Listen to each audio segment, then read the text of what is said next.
Just trying to get a sense of where the crew's at. Thoughts? Is this an official evaluation, Commander? Or off the record? Alenko, when it's just you and me, you can consider it off the record. That's a generous attitude. Okay. I think there's something wrong with all this.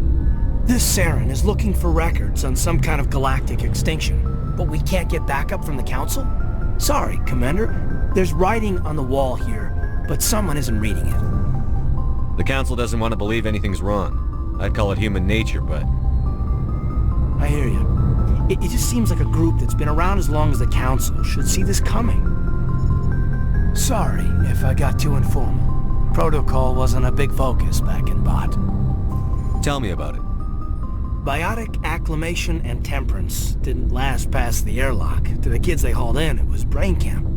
Sorry, hauled in is unkind. We were encouraged to commit to an evaluation of our abilities so an understanding of biotics could be compiled.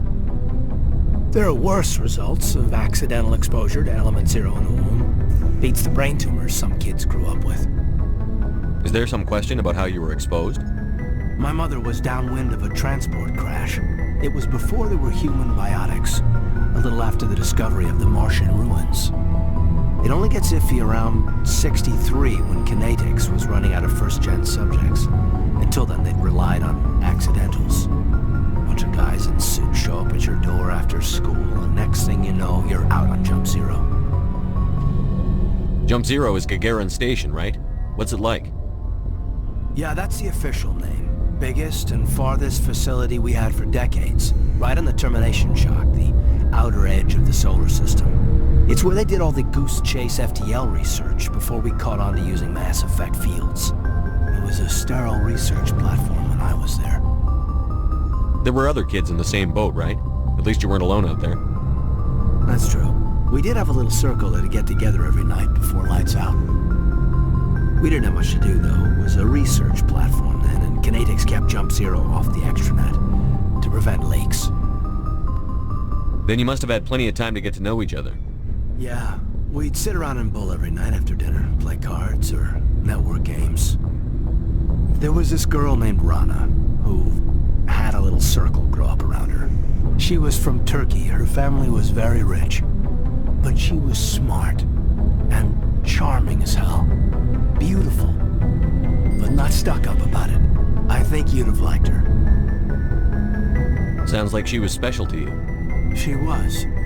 Maybe she felt the same, but things never felt together. Training, you know. You know of any intentional exposures for certain? No one knows.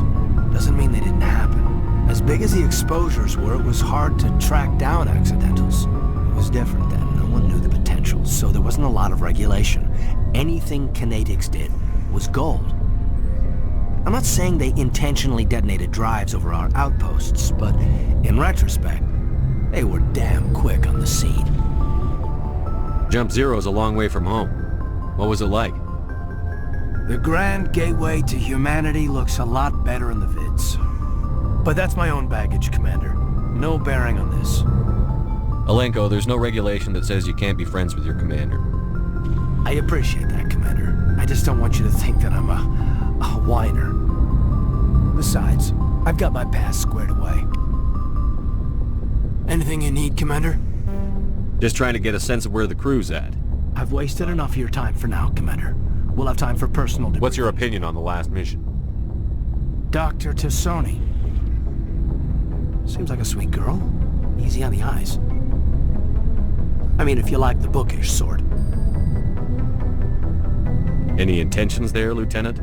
No, Commander. Just art appreciation. We'll talk another time, Lieutenant. Commander?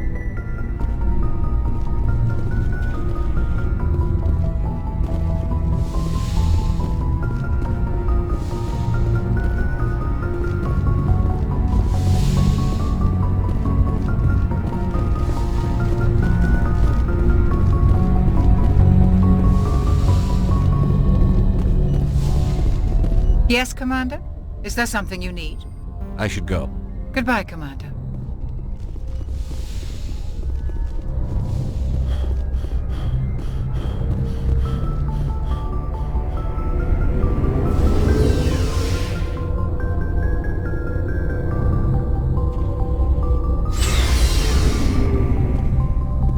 Looking for supplies?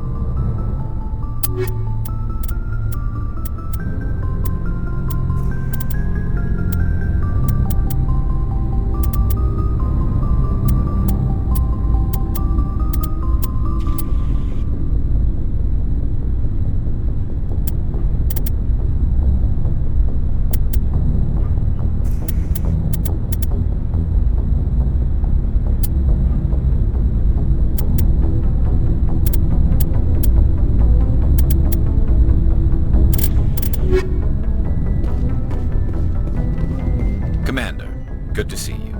You've been with CSEC a while. Have you seen much action? Well, not as much as you, but yeah, I've seen some interesting things. I'll bet you have. Anything in particular that stands out? I remember this Solarian geneticist I was sent to investigate. That case was a bit disturbing. What happened? Why were you investigating them? I was tasked with tracking black market trade on the Citadel. Most of it harmless, nothing I needed to pursue. But during the course of my investigation, I noticed an increase in the trade of body parts, organs mostly. We usually get a few of those, but not the numbers I was seeing. We weren't sure if there was a new black market lab or if some freak was harvesting organs from citizens. You've seen this before on the Citadel? Every so often, some lab sells unwanted parts through the black market, but they're not as bad as the psychos. I remember this one Elcor diplomat we caught in my first year on the job. He was hacking people up and selling their organs. Had the station in a bit of a panic. But this case wasn't that clear-cut. Turns out there was more going on than we first realized. So how did you figure out what was happening? First, we got a hold of a sample and ran DNA tests. The weird thing was, the match led us to a Turian who was still alive and was very convinced he'd never lost his liver. After a bit of digging, I discovered this Turian worked briefly for Dr. Salion, the geneticist. So I went to his lab hoping to find evidence of cloned organ development, but there was nothing. No Solarian hearts, no Turian livers, not one Krogan testicle. You're kidding, right? Why would anyone want Krogan testicles? Some Krogan believe that testicle transplants can increase their virility, counteract the effects of the genophage. It doesn't work, but that doesn't stop them from buying. They'll pay up to 10,000 credits each. That's 40,000 for a full set. Somebody's making a killing out there. What did you do about the geneticist? I brought in some of his employees for interrogation, to see if I could get them to talk. While I was interviewing one of them, I came across something suspicious. You mean threaten? Was that really necessary? Maybe, maybe not. Either way, it paid off. One of my detainees started bleeding profusely during the interview. We offered to patch him up and he got frantic, freaked out. I ordered a full exam to find out what was going on. Our medics found incisions all over his body, some of them fresh. That was our big break. These people weren't just Dr. Salion's employees. They were test tubes. Walking, living test tubes. He was growing parts inside these people? Exactly. He cloned their organs right inside their own bodies. Then he harvested them and sold them off. Most of the victims were poor. He'd pay them each a small percentage of the sales, but only if the organs were good. Sometimes an organ wouldn't grow properly, so he'd just leave it in them. Most of them were a mess, but only on the inside, hidden so nobody could see it. I hope he got what he deserved. That's the worst part. We never caught him. Why not? What the hell happened? He ran, blew his lab, grabbed some of his employees, and headed for the nearest space dock. By the time I found out, his ship was already leaving. He threatened to kill his hostages if we tried to stop him. But you went after him anyway, right? I ordered Citadel Defense to shoot him down, but CSEC headquarters countermanded my order. They were worried about the hostages, worried about civilian casualties if the ship was destroyed so close to the Citadel. I told them those hostages were dead anyway. He just used them to make more organs. They wouldn't listen.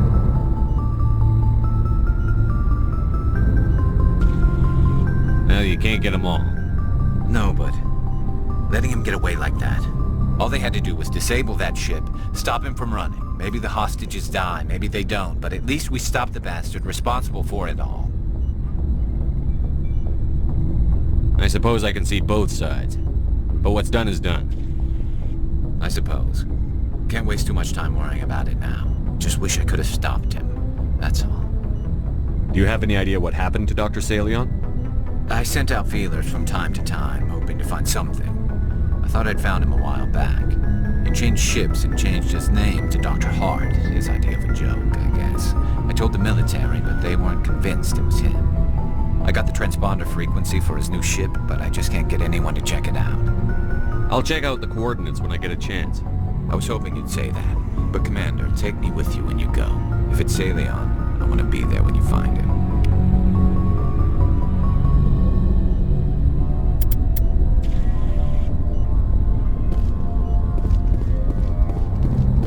What do you want, Shepard?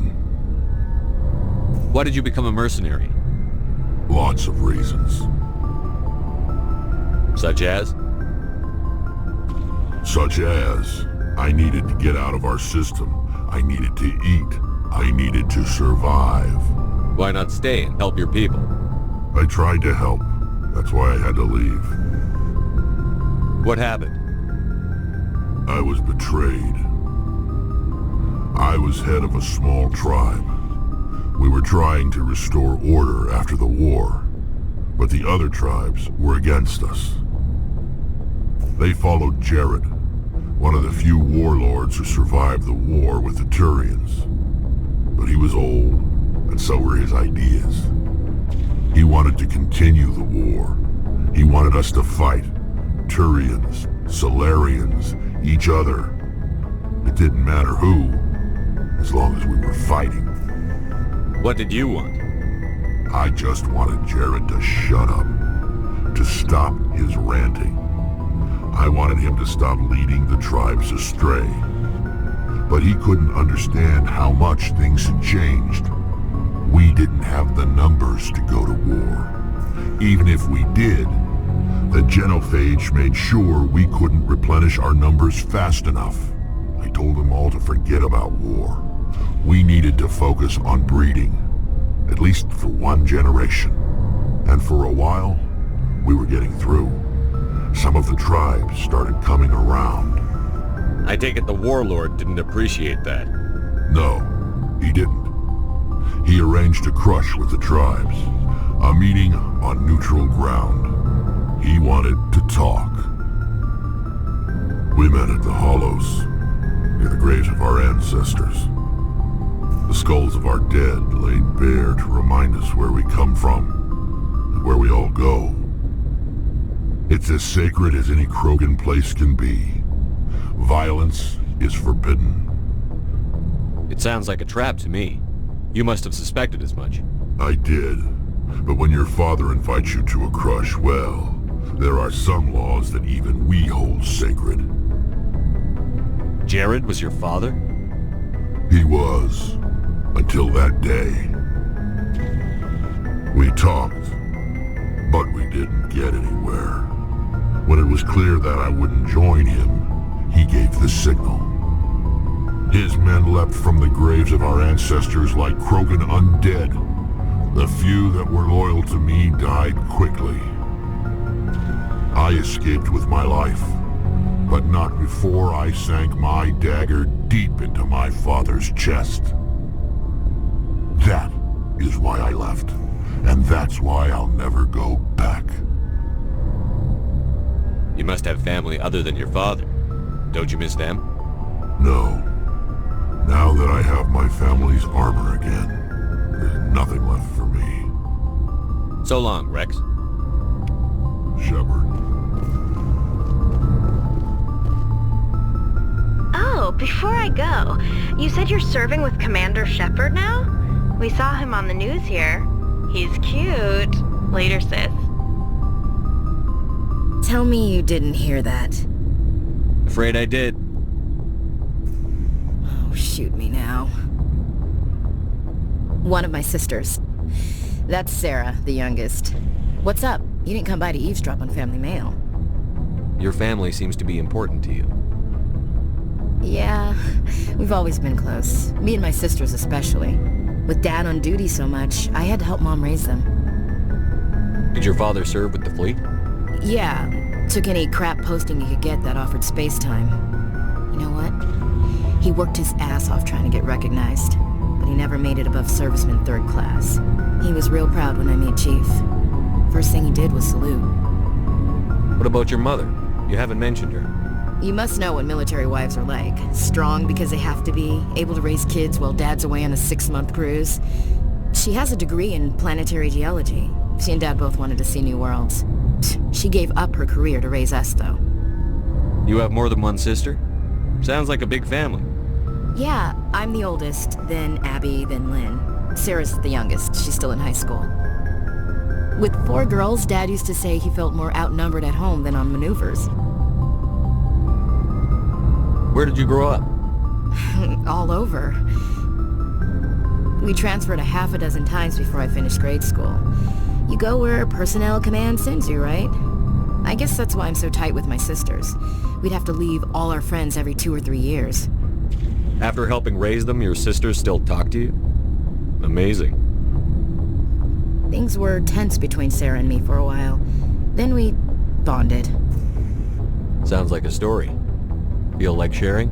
Sarah got herself a boyfriend who wanted to go faster than she did, Mike. I didn't think he was a bad kid, just pushy.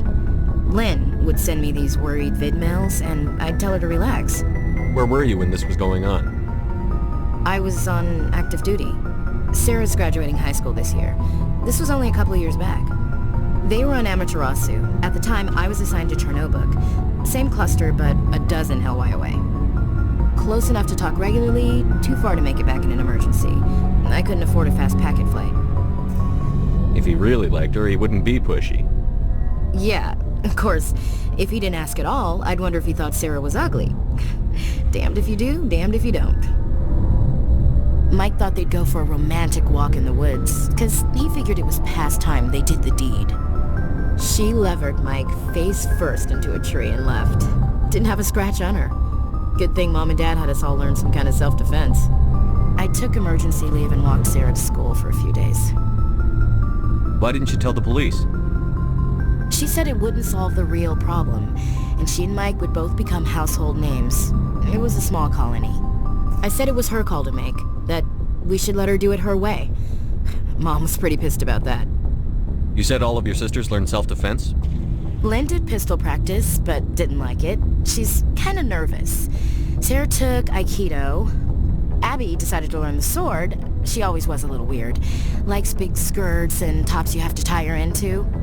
They do great things to her figure, though. So, what did you learn? One of Dad's friends taught me Marine hand-to-hand. You said all of your sisters learned self-defense? Lynn did pistol practice, but didn't like it. She's kinda nervous. Sarah took Aikido. Abby decided to learn the sword. She always was a little weird. Likes big skirts and tops you have to tie her into. They do great things to her figure, though. You traveled all the way home to walk your sister to school. It was only a dozen light years, like a day's cruise. It's not like I was going to Earth or something. My last day out, Mike was waiting for us. Sarah had told her friends, so everyone at school knew what he did. He wasn't happy. I wanted to snap him in half, but Sarah gave me this look, this, let me handle it, I need to do this alone look. She kept her cool, God bless her, as he screamed in her face. She just let him vent. Then he tried to punch her. I swear, she just flowed around him. Next thing I knew, he's face down on the sidewalk, and there's blood everywhere. That's unbelievable. Sarah must be as good as you.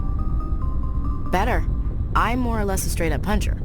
When he swung, she wasn't there anymore, and he fell. She helped him stop the bleeding and had me call an ambulance. She told the paramedics he fell. Before they took him to the hospital, Mike touched Sarah's arm. I thought he was gonna end up on the ground again. But he hung his head, whispered, "I'm sorry," and started crying. And she hugged him. The Williams women are a decisive bunch, Commander. We do things when we're ready. Not before, not after.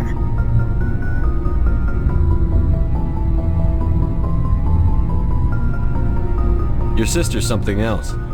But you didn't mention your father at all. Was he on deployment? Dad always wanted to serve in space, but he wanted us to have real ground under our feet. He'd say, space is beautiful, but you can't raise a family there. I cannot rest from travel. I will drink life to the lees.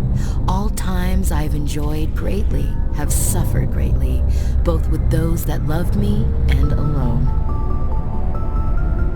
For always roaming with a hungry heart, much have I seen and known, cities of men and manners, climates, councils, governments. I never thought I'd hear you reciting poetry. Just because I can drill you between the eyes at 100 meters doesn't mean I can't like sensitive stuff. Just don't spread it around. Ulysses was my dad's favorite poem. Every time he shipped out, he recorded me reading it. He had a dozen versions when he retired. Does he still like it? I sure hope so. I read it to his grave every time I go home. Dad passed on a few years back. He's probably still watching, though. So behave. You mean from wherever we go after death? Dead on, Skipper. He's with God now. That's not a problem with you, is it? That I believe in God? You know that old saw, there's never an atheist in a foxhole? I've been in a lot of foxholes. Yeah, I guess you have. I've met a few people who were really weirded out by my faith. Because I work in space, I can't believe in a higher power? Jeez. Hello, have you people looked out the window? How can you look at this galaxy and not believe in something? I should get back to my duties. Didn't mean to take up so much of your time. What's your opinion on the last mission? Not sure I buy Dr. Tassoni's story about her and her mom not talking. They're family, right?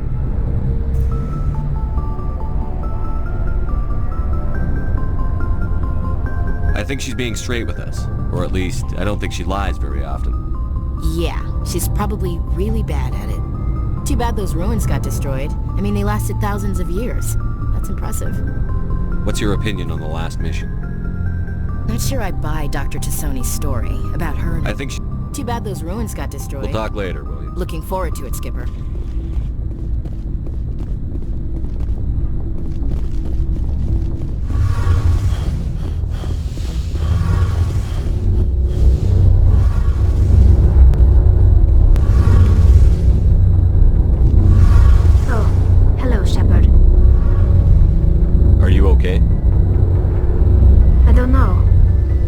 Is amazing, and your crew's been really great to me, especially your chief engineer. But I just sort of feel out of place. The Normandy runs so smooth it feels like we're not even moving, and the engines are so quiet. How do you sleep at night? The silence wakes you up? Back on the flotilla, the last thing you want to hear is silence. It means an engine's died or an air filter shut down. I guess you don't have to worry about that here. But old habits die hard. But it's more than just the silence. This ship feels so empty. It's like half the crew is missing. Back home, I couldn't wait to go on my pilgrimage. I couldn't wait to get away from the crowds. Now that I'm out here, I kind of miss them. Sometimes we don't appreciate what we have until it's gone. That's true. I'm starting to wonder if that's what the pilgrimage is really about. It's given me a whole new perspective on my people and our culture. You know, there's always a few who go on their pilgrimages and never return. I always assumed something bad happened to them, but maybe they just wanted a different life. You do plan to return to the migrant fleet, right? I could never abandon and my people, Shepard. I will go back eventually, but we have to stop Saren first. Otherwise, I might not have a home to go back to. Tell me about your people. Our lives aren't easy. Resources are scarce, and we are constantly on the move. Everything we do must in some way contribute to the continuation of the migrant fleet. There are 17 million Quarians in the flotilla, and each of us relies on the others for survival. The bonds among my people are strong. Unfortunately, we have had to surrender many of the freedoms and civil liberties other species take for granted. What kind of freedoms? Well, it's illegal for parents to have more than one child. If our population grows too much, it would strain our resources to their breaking point. Of course, we also can't allow our numbers to become too few. If our population is in decline, the rule against single births is temporarily repealed. In extreme cases of population decline, incentives are even offered to encourage multiple births, though the Conclave hasn't had to take such measures in nearly a century. That's your government. The Conclave is our civilian branch of government. Each ship can elect a representative to serve on the Conclave and make decisions that affect the fleet as a whole. On matters that affect an individual ship, however, the captain has the final say.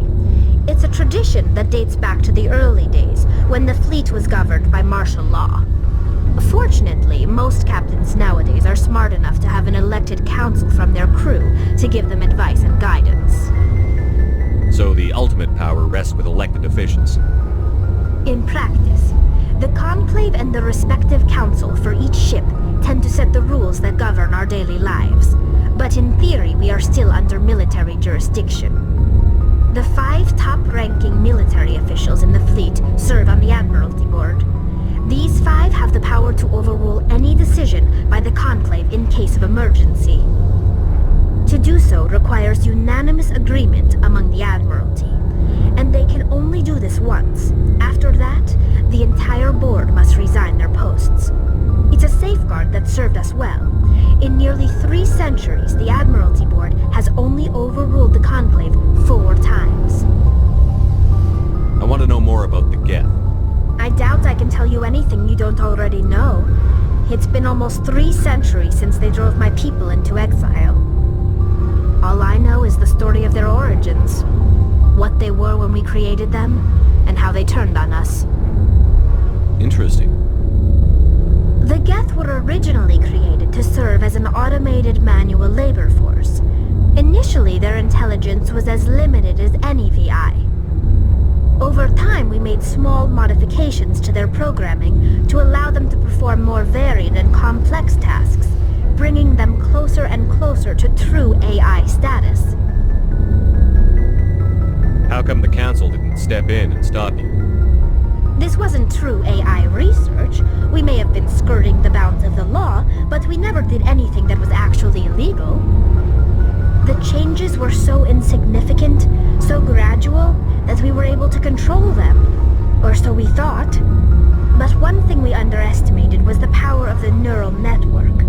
A million Geth thinking simultaneously created an inherently unstable matrix. So, the Geth share brain power?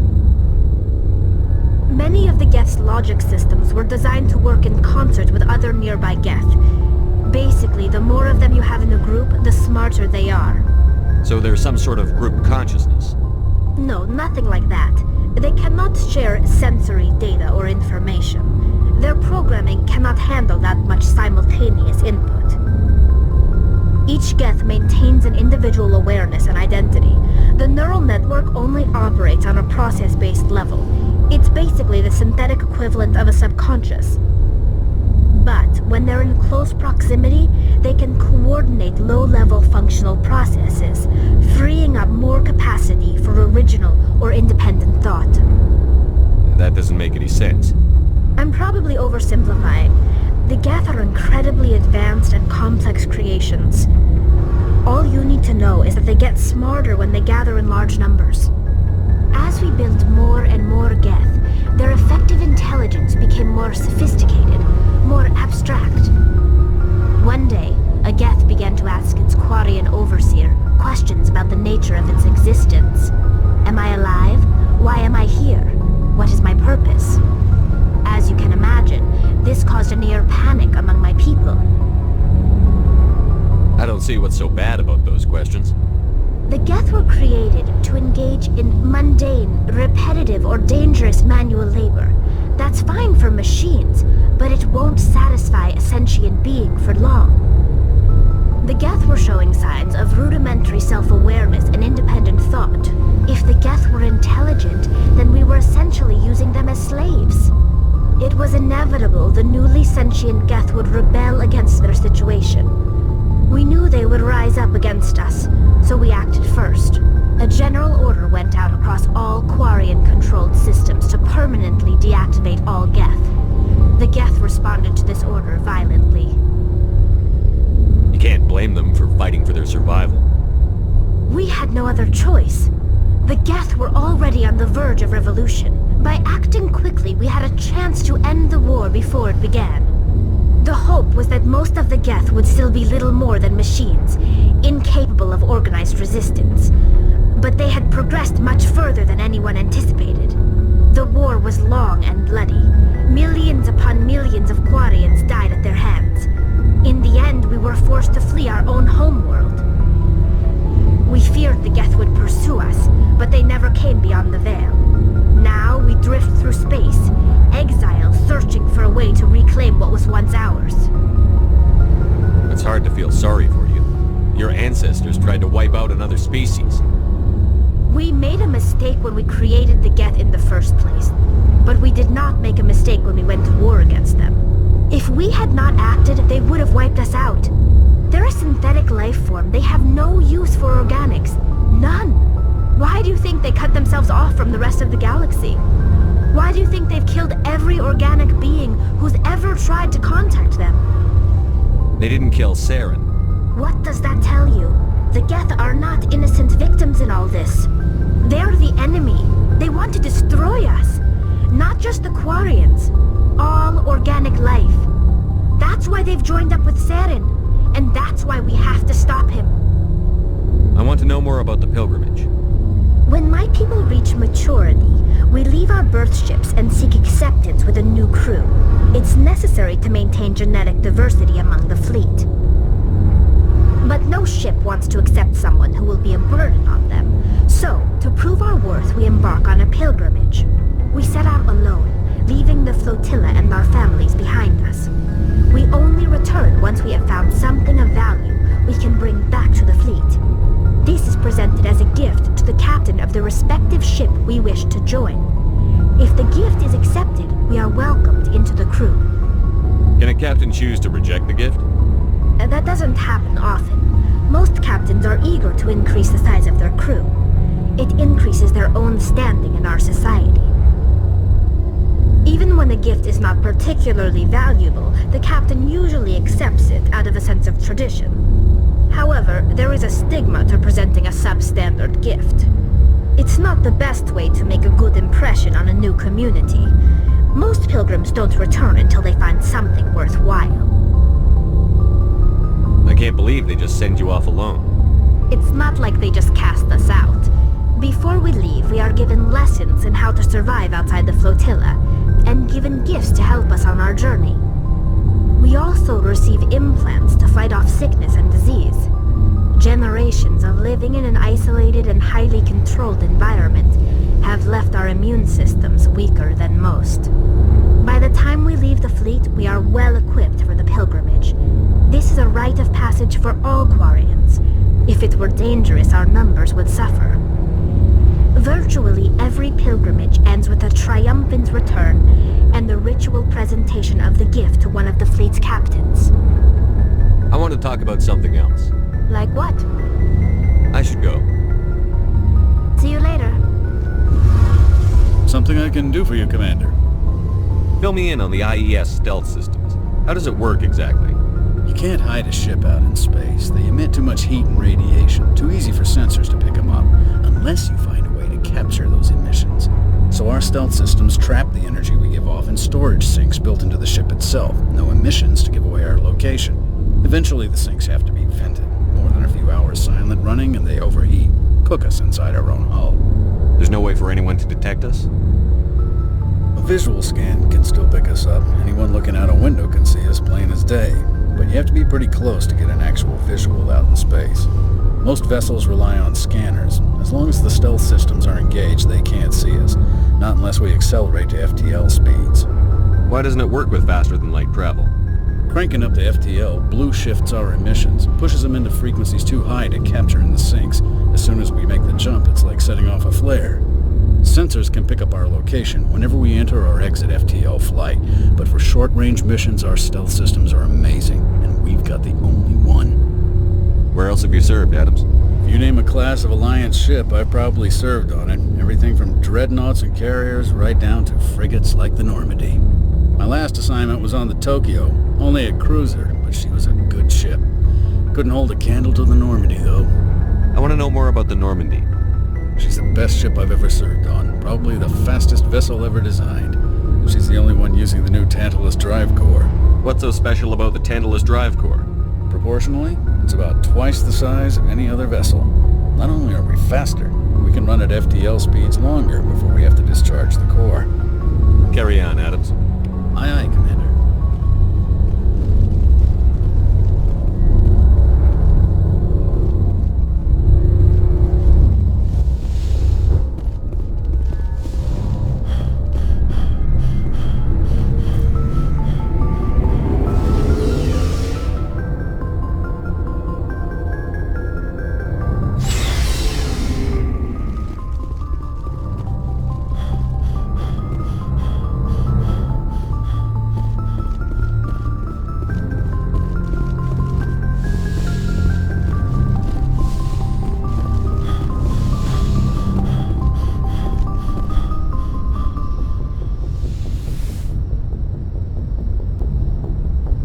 Commander, are you coming to check up on me? You look much better. How are you feeling? Dr. Chakwas assures me I am going to be fine. I was impressed with her knowledge of Asari physiology. You're in good hands. Dr. Chakwas knows what she's doing. I never properly thanked you for saving me from the Geth, Commander. If you hadn't shown up... I'm just glad we got there in time. So am I. I know you took a chance bringing me aboard this ship. I have seen the way your crew looks at me. They do not trust me. But I am not like Benezia. I will do whatever I can to help you stop Saren. I promise. Don't worry, Liara. I trust you. I know you won't let me down. It means a lot to hear you say that, Commander. Thank you. Tell me about yourself, Liara. Me? I am afraid I am not very interesting, Commander. I spend most of my time on remote digs, unearthing mundane items buried in long-forgotten Prothean ruins. Sounds dangerous. And lonely. Sometimes I would run afoul of indigenous life forms or stumble across a small band of mercenaries or privateers, but I was always careful. Until the Geth followed me to Artemis Tau, I never found myself in any situation my biotics could not handle. As for the solitude, well, that is one aspect that most appealed to me. Sometimes I just need to get away from other people. You don't like other people? I suppose it comes from being a matriarch's daughter. People expected me to follow in Benezia's footsteps. They wanted me to become a leader of our people. Matriarchs guide their followers into the future. They seek the truth of what is yet to come. Maybe that's why I became so interested in the secrets of the past. It sounds so foolish when I say it out loud. It sounds like I became an archaeologist simply to spite Benezia. All children rebel against their parents. It's a natural part of growing up. You share the wisdom of the matriarch, Shepard. That is exactly what Benezia said when I told her of my decision. But there was more to it than that. I felt drawn to the past. The Protheans were these wondrous, mysterious figures. I wanted to know everything about them. That is why I find you so fascinating. You were marked by the beacon on Eden Prime. You were touched by working Prothean technology. Sounds like you want to dissect me in a lab somewhere. What? No! I did not mean to insinuate. I never meant to offend you, Shepard. I only meant that you would be an interesting specimen for an in-depth study. No, that's even worse. Calm down, Liara. I was only joking. Joking? Oh, by the goddess, how could I be so dense? You must think I am a complete and utter fool. Now you know why I prefer to spend my time in the field with data disks and computers. I always seem to say something embarrassing around other people. Please, just pretend this conversation never happened. Do you know why Benezia joined up with Saren? I don't understand it. She was always outspoken about the need for the Asari to become more involved in shaping galactic events. Maybe she thought allying herself with Saren would somehow be for the greater good in the long run. At least I hope so.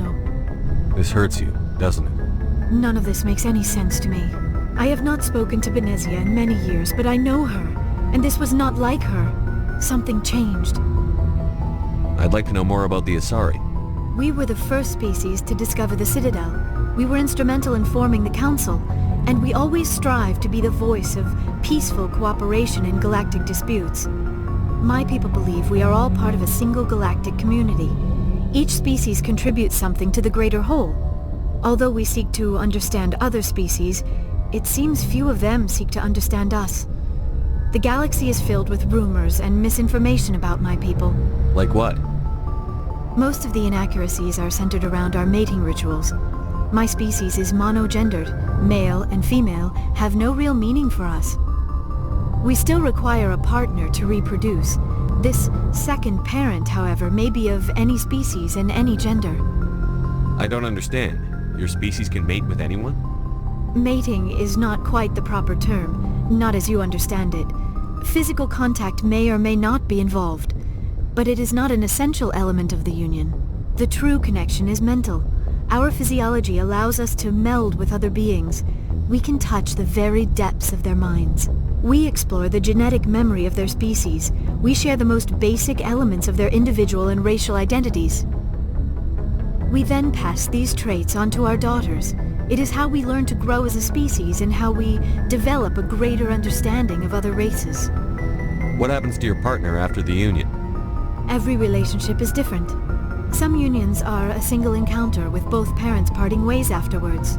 Others can be more long-term. Sometimes an Asari and her partner will stay together for many decades. Do you know who Matriarch Benezia chose as her partner? She rarely spoke of her partner. Though I know my father, if you want to use that term, was another Asari. I thought you always needed another species to serve as one of the parents. Think about it, Shepard. If we were not able to mate with our own species, we would have died out long before we ever mastered spaceflight and left our homeworld. Union with our own kind is no longer common, not for the purposes of reproduction. Most Asari believe it weakens our species. Asari daughters inherit racial traits from the father species. If both parents are Asari, then nothing has been gained, or so conventional wisdom would hold. I am what is sometimes called a pureblood. Though no Asari would ever be cruel enough to say the word to my face, it is a great insult among my people. It is possible Benezia's partner was embarrassed by their union. She may have been too ashamed to publicly acknowledge me as her offspring. Maybe she wanted to meet you but couldn't. Something could have happened to her. Maybe she passed away. You might be right. I hope you are. But I have no way to know for sure. Benezia never spoke of her partner. Whatever happened, it caused her too much pain to dwell on it. She raised me by herself, though that is not uncommon. Many Asari raise their children alone, particularly if the father species is short-lived. Often the partner will pass on long before the child reaches maturity. Do you know who Matriarch Benezia chose as her partner? She rarely spoke of her partner. Though I know my father, if you want to use that term, was another Asari. Benezia never told you her partner's name? Union with our own kind is no longer common, not for the purposes of reproduction. Most Asari believe it weakens our species. Asari daughters inherit racial traits from the father species. If both parents are Asari, then nothing has been gained, or so conventional wisdom would hold. I am what is sometimes called a pureblood. Though no Asari would ever be cruel enough to say the word to my face, it is a great insult among my people. It is possible Benezia's partner was embarrassed by their union. She may have been too ashamed to publicly acknowledge me as her offspring. Maybe she wanted to meet you but couldn't. Something. You might. Benezia's Many Asari raise their children alone, particularly if the father species is short-lived. Often the partner will pass on long before the child reaches maturity. You Asari live for 1,000 years. What happens when your partner dies? Few sapient species live as long as my kind. We have learned to take a philosophical approach to our unions. We do not focus on the inevitable loss of our partners. Instead, we enjoy the time we spend with them. And even after they're gone, a part of them lives on in us. The union is a connection that transcends both time and space. I should go. Goodbye, Shepard.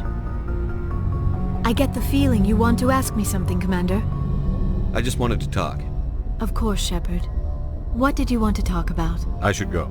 Goodbye, Shepard.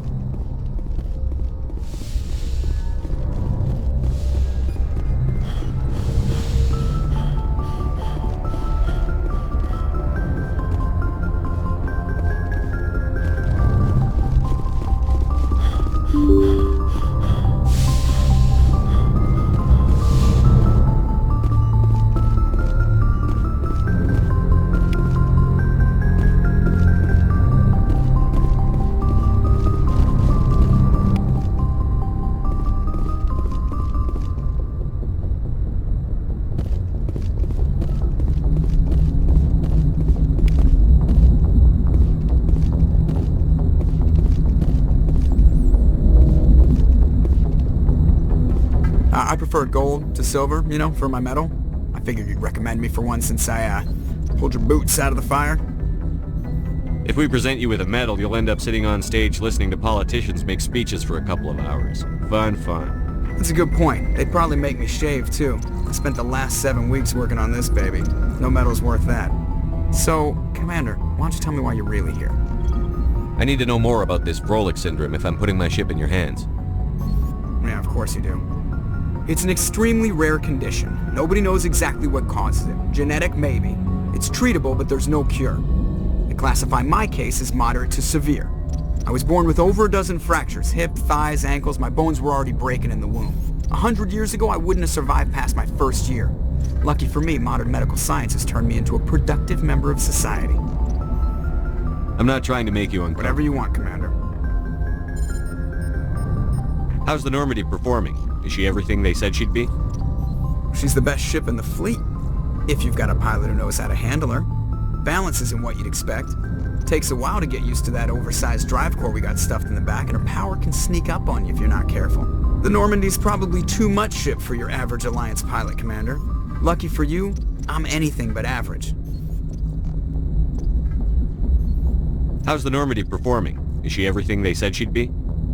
She's the best ship in the fleet, if you've got a pilot who knows. Balance isn't what you... The Normandy's probably too much ship for your average Alliance pilot, Commander. How'd you end up joining the Alliance? Look, if you're looking for an inspirational tale of the crippled kid overcoming impossible odds, you're gonna be disappointed.